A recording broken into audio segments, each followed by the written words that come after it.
All right, we will go ahead and call to order the Wednesday, November 20th, 2024 City of Solon regular council meeting.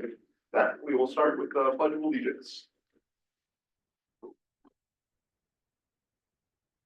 I pledge allegiance to the flag of the United States of America, to the republic for which it stands, one nation, under God, indivisible, with liberty and justice for all.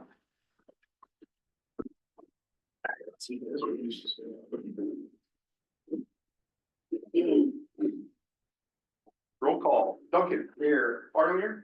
Here. Gabriel. Here. Kramer. Here. And Lauren will be joining us here shortly. The civility pledge, we pledge to promote civility by listening, being respectful of others, and acknowledging that we are all striving to support and improve our community. Looking to put back and approve the agenda. Candy, any changes that you're aware of on the agenda tonight? No changes. I will move to put back and approve the agenda. I'll second. Duncan? Yes. Bartler? Yes. Gabriel? Yes. Kramer? Yes. Next is citizen speak. This is a time, if anybody would like to speak on any non-agenda items that we have. We can bring tonight. Takes us to consent agenda. This would be approval of the minutes from the November 6th, 2024 regular council meeting. Approval of the list of bills, the treasurer's report and transfers, and building permits, which we have a handful of those. I'll move to approve the consent agenda. Duncan? Yes. Bartley? Yes. Gabriel? Yes. Kramer? Yes.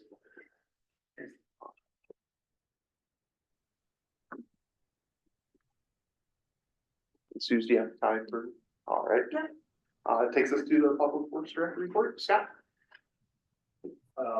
Really quick, we're done flushing hydrants, lasted about 2 weeks, and not that we flushed every single day.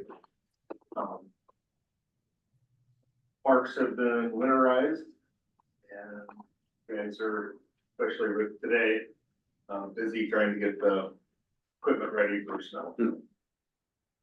Damn busy. Leaf collection still ongoing. We got one more week of that to go.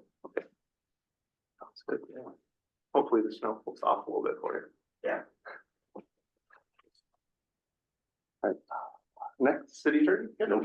All right, takes us to old business. So this ordinance 488 rezoning application for Fox Ridge Part 1A, lots 4 and 5. This is the second reading. Any changes from the last meeting that we need to discuss before?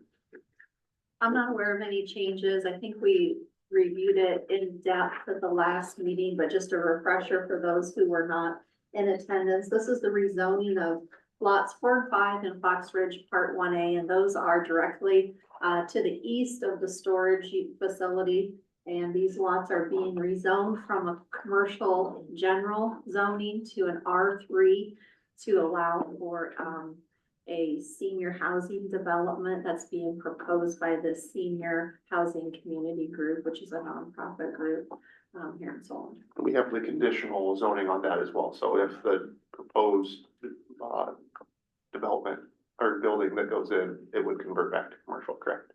Yes. Correct. All right. Discussion? I'll move to approve ordinance 488. I'll second. All right, Duncan? Yes. Bartley? Yes. Gabriel? Yes. Kramer? Yes. Whitehead? yes, Takes us to ordinance 489, the city zoning map. This is also a second reading. Any updates from the last meeting on that? And just a little backstory, and that is that it's been several years since we've done an official update of our zoning map. This has been prepared by Deemster and Kim, and upon approval, which is 3 readings, we will record this as our official zoning map for the city. And we'll move to approve the second reading of ordinance number 49. I'll second. Duncan? Yes. Bartley? Yes. Gabriel? Yes. Kramer? Yes. Whitehead? yes, Takes us down to new business. This is Board of Adjustment variance for the Chrome camp. Yeah, the Crumbs were attended a Board of Adjustment hearing on November 12th. They submitted an application for an accessory building in the side yard. Currently, our city code does not allow any accessory buildings in the side yard, so it was more of a location variance than a setback per foot variance. The board did grant the variance. There was some unique situations to the lot itself, the floor plan of the house, as well as the grading of the lot led them to go ahead and support and grant this variance. They wanted to make sure that the footprint of the shed is within the footprint of the setbacks required, so it does not exceed the setbacks. And so crumbs are here. If you have any questions for them? So with your approval, then they would be free to apply for a building permit. Questions, comments, concerns? I was opposed to it before we did this, and I'm still opposed to any side yard buildings. I think all we have to do is look out across from the high school and see why those shouldn't be granted. So.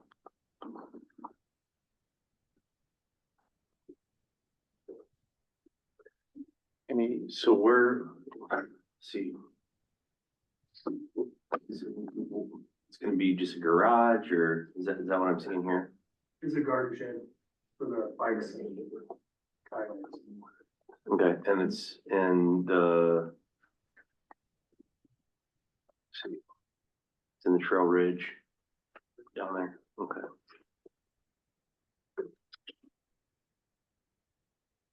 And we're doing that, and it's because it's not behind the house, is that correct? Okay. It is behind the garage, but not behind the house, Okay, technically.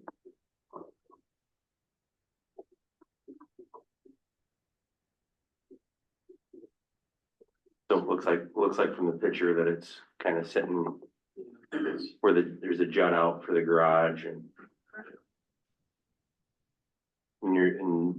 everything's gonna match the house and all that kind of stuff. Okay.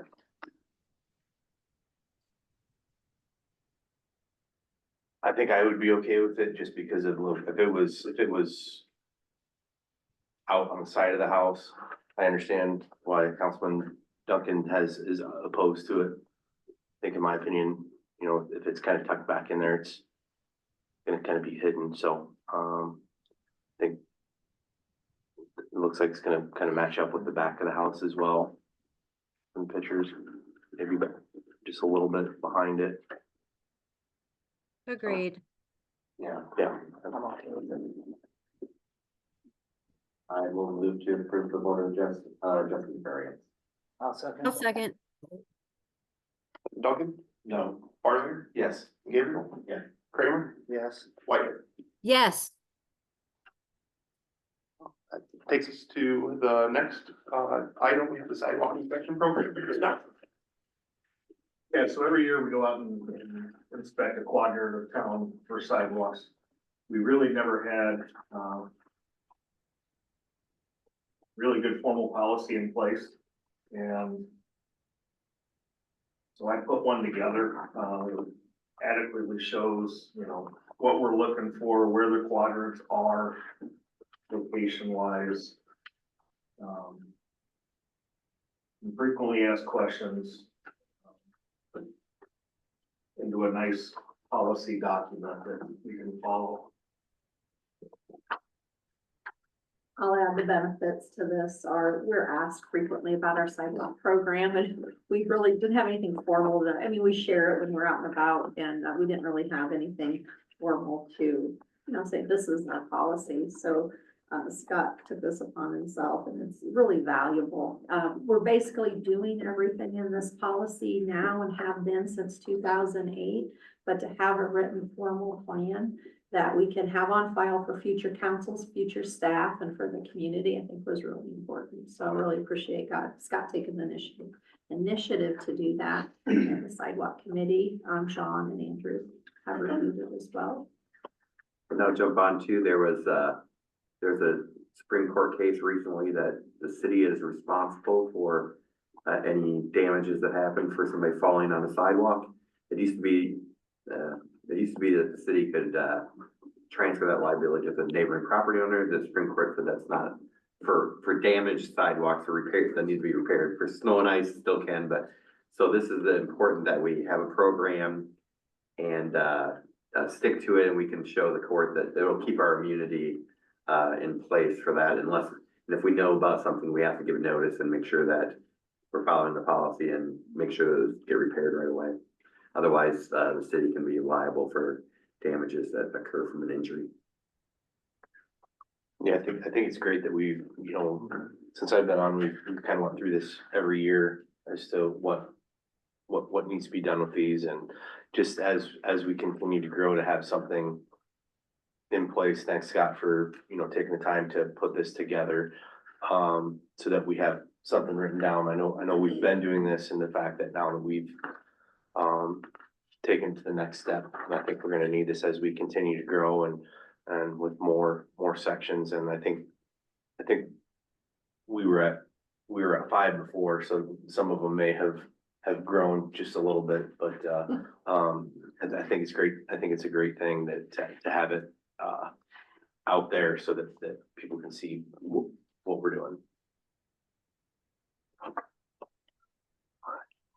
Thanks, Scott, and thanks for the streets committee for all the work on that. Do we need any action on that or formal action? I would just adopt the program so that it's an official document. Mhm. Yeah. Move to adopt the sidewalk inspection. I'll second. Duncan? Yes. Farland? Yes. Gabriel? Yes. Kramer? Yes. Whitehead? yes, Takes us to item 14, resolution 2435, the street finance report. The next several items on the agenda are annual reports that, we've been working on. Travis has gotten, to jump right in and just, see what all these annual reports are about. And he has done a fabulous job in just diving into them and just, trying to understand the different formats, the different requirements.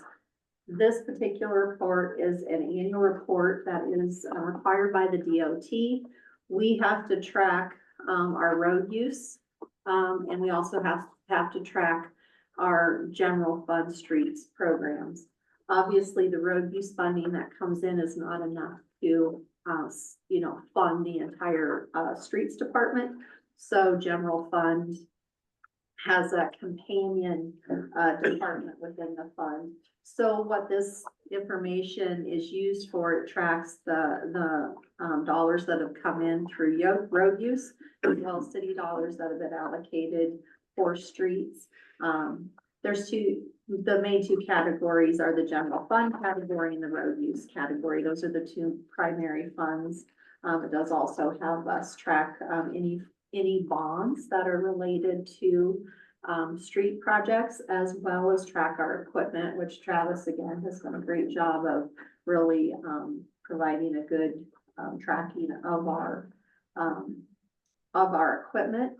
And then we also track any major projects. And so this year we'll be reporting the East Fifth Street reconstruction project as a project that's been completed. And so the state then uses this report to apply for federal funding. That's why it's important. It's used to be due in September, and they moved it to December 1st. It does require approval by resolution.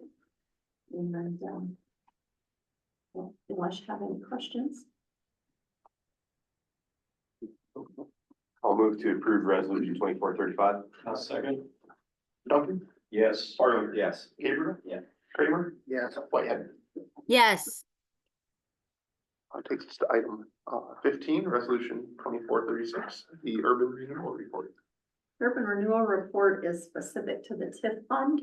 And there's a lot of activity within the TIF fund, especially as related to forgivable loans, TIF grants, TIF rebates. It's pretty complex report, probably the most complex report that we work on. What you have before you is the most current draft. Still reviewing this report. So I ask you to approve this because it does need council approval before December 1st. The other reports are in final stage. This is the one I'm still working on. Some of the complexities with this report are, for example, when we do a TIF agreement, often we collect that over a period of years. So it gets complex that we've paid it in 1 year. We've collected funds over a series of years, and then we've borrowed that money from an internal advance, and then we've repaid it. So there's a lot of tracking, so it's pretty involved, pretty complex. So the version before you, again, this is just our TIF fund. This report is just for the TIF fund, and that's Fund 125. And, so this is, for the fiscal year FY 24. And then I ask that you, approve the report as prepared by staff. Just because there may be some tweaks that we're gonna need to make, between now and the first. I'll move to approve resolution 2436, the urban renewal report. Duncan, Yes. Farland, Yes. Gabriel, Kramer, Yes. Whitehead. Yes. Takes us to item 16, resolution number 2437, the annual finance report. Annual finance report is another report that's required by December 1st. This is also required to be published, give public notice. It needs to be published in the newspaper before December 1st. It doesn't need public notice. My apologies on that. So what this is an accounting of all of the city's funds throughout the year, all of the expenses that happen in FY 24. This report then is filed with both the county and the state and becomes our official annual financial report for the city of Solon for the fiscal year. Very involved. The nice part about this report is its format mirrors our budget. So as you look at it, it might have some familiar columns and look to it. And Travis just dove right into this, got started on this with very little direction and help, and it's gonna be a great precursor to the budget. So appreciate his work on that. And one notable on the front page, it talks about what our general obligation debt limit is. And it is $16,341,000. So the reason that's an important number is we have a $30 million sewer plant coming up. And so we've had a big focus on how are we gonna fund that sewer plant. This tells us how much we can borrow in GO debt and that's why a good part of that project's gonna require funding from other sources. Yeah.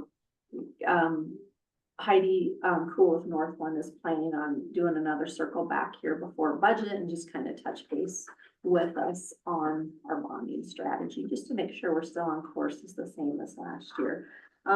So again, this is just our official accounting of all of the expenditures and revenues and transfers for the year. Any questions over? I'll move to approve resolution 2437. I'll second. Duncan, Yes. Farland. Yes. Gabriel. Yes. Kramer, Yes. Whitehead. Yes. Takes us to item 17, resolution 2438, the annual appropriations. Annual appropriations is a resolution that allows us to borrow money that is needed that we haven't yet collected from TIF. So the next item on the agenda is the TIF certification, and how that works is for things like curb and gutter, we need to pay for those up front, and then we can certify those for TIF. But because TIF is done so far in advance, it creates this in between that we need to borrow from ourselves. It also allows us, if we have a payment, for example, if there's a payment for a TIF agreement, that it's a payment to that business for $50,000, we tend to, for financing purposes, collect that money over like a period of 4 or 5 years. And this, while we don't have any of those situations on this particular resolution, we often do. This year it's just for curb and gutter. So that's what annual appropriation means. we are doing some internal loans and we're appropriating just for that amount for that year rather than the whole amount. And this lets the county auditor know the council's intentions. And these are related to TIF. I move to approve 2438. Second. Duncan? Yes. Barton? Yes. Gabriel? Kramer? Yes. Whitehead? Yes. Takes us to item 18, fiscal 26 TIF certification. The TIF certification, this certification that's due on December 1st is for next fiscal year. So these are the TIF funds that'll come in next fiscal year. So we obviously know what our bond payments are. So, some of our bonds are paid with TIF, some are paid with lost. The two that we're certifying are, the payment for the ground storage tank and the part of the North Trunk sewer that's in the city limits, which is 56% of the full payment. The other thing we use TIF for, if we have new debt, we certify that new debt. The new debt we're certifying this year is we spent $108,000 on curb and gutter. And we spent $55,000 on the hardware store. And $213,383 on the North Street project. So that's new debt we're certifying, which we can then collect. So you have to certify the debt and then you have to ask for the payments you want. So we are between those bonds that I mentioned and then the hardware store, the North Street project, we're gonna be asking for $383,880. What we know historically is that if we stay under around $750,000, then, so how TIF works is that property tax are paid. And we either receive money in property tax or we receive TIF. The more TIF we ask for, the less general fund property tax we get. So we have found 750,000 is about that threshold. And that's because of the growth that the city experiences that we're able to have that ability to know that we can ask TIF and not significantly see a reduction in our general fund. So 583,000 is well below that 750. So I feel really comfortable with that number. Especially, you know, as we continue to see the state mess with property taxes. So it does give a little cushion in case there are some unexpected surprises with property taxes. I had the finance committee just do a preview of this just because they tend to be a little more knowledgeable of the backside of this. And so and Cole and Steve are on the finance committee. I'm comfortable with this number and, what we're going to see as we as we get closer to that sewer plant, we've structured our debt to start falling off, so we have that capacity. So we're going to continue to see some of that room in TIF, but it doesn't necessarily mean anything bad. It just means we have capacity. We have capacity to use TIF for either the wastewater treatment plant or other projects that are important. The other two bonds that we have are the East Fifth Street project and the fire station are both paid lost. So they're not on here. We're not requesting money. They're on here, but they're on here. We're saying we know it's debt, but we don't want TIF to pay for it. So you see them listed, but it's on a page that says, don't send us money for those because we're paying with those with other funds. Perfect. Anything that you guys want to add? I think we've always been pretty diligent, Cammy certainly has, and with our test spending, and there's some really good things that we do, and as long as we stay, as she mentioned, under that threshold, I think we're good to go. Any questions? Right, we have a motion, do we need a motion for it? I will move to approve the FY 26 TIF certificate. I'll second. Duncan, Yes. Barline. Yes. Gabriel, Yes. Kramer, Yes. Whitehead. Yes. All right, take this down to other business, council committees. Looks like we don't have anything on streets or utilities. We can just talk through the TIF and I guess with the CD renewals, any updates? To talk through the CD renewals? Travis is working on some CD renewals. Yeah. Is an email coming or have you already? I sent one to Yeah. Stephen Cole, yeah, just have, some that renew later, actually next week. With Bridge. Bridge is not as competitive as Hills, but it also allows us to diversify our investment and stay with a local company, so. All right, with personnel, we have COLA coming up. Yes, we'll be meeting, Travis and I are attending a budget training tomorrow. We'll have a little more information and one of those things is gonna be the COLA that we'll meet with, then I'll schedule a meeting with the finance committee so we can talk about how to prepare for next year's budget. So I'll schedule that meeting for after Thanksgiving with the finance committee. All right, then the other one looks like an update, anything to report out on the SRNA draft.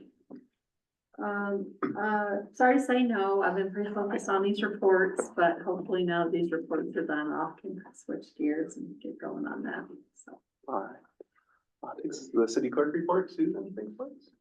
Cammy, any comments? Garbage is going to be on Saturday. There was apparently a fire at the Johnson County Refuge today and the landfill's closed as well. So we have put that out on Facebook and we have, put that on the website. And so please share as you are out and about. Also wanted to, remind everybody that January 1 would be our first council meeting. So, it would make sense to make the first meeting in January 8th. And then we would plan to meet every Wednesday in January for budget. Just want to make sure council gives Susie the blessing to pay any bills that need to be paid before January 8th. Going into the holidays so that she can, go ahead and get any bills paid. That would be. Yep, I'm good with that. Would we want to have our second meeting then be the fourth Wednesday? I know we'll be meeting every week, but I didn't know if, I wouldn't get us off schedule, no. We will just kind of have to, those budget meetings, they just may be a little bit longer meetings. it's good. Any council comments? No, thanks again for getting all these reports done and you guys just getting ready for budget time. We know it's gonna be a lot of work for you guys, so we appreciate all the work that you put into it. Thank you, John. Travis definitely has been a great addition. He's got a skill set that complements mine and I think, you know, already showing. Awesome. Yeah, as far as, mayor comments last night, we've had the Boy Scouts group, came in for a tour of the offices. With that, told them, as we've shared, but can't say enough, that this city does not run without the amazing staff that we have. And so told them that they're welcome to come into a meeting at any time, or if they stop in here or any of our buildings, that they'll see a happy smile with that. And so, it was fun just to see their involvement in some of the questions that they had as well with that. So it was fun having them in.